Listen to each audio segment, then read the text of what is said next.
ஆதிசங்கரர் அருளிய கனகதாரா சோஸ்திரம் திகழ்கின்றது.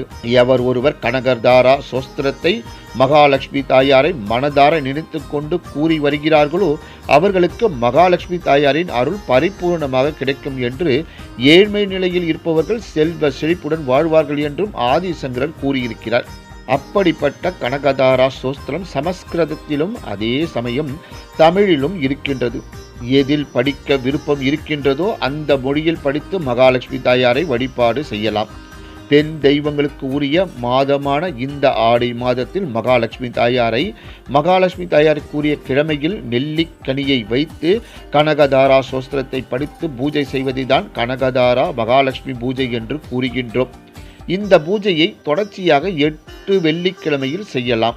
அப்படி தொடர்ச்சியாக செய்ய இயலாது என்னும் பட்சத்தில் ஆடி மாதத்தில் வரக்கூடிய ஏதாவது ஒரு வெள்ளிக்கிழமையாவது இந்த பூஜையை செய்ய வேண்டும்.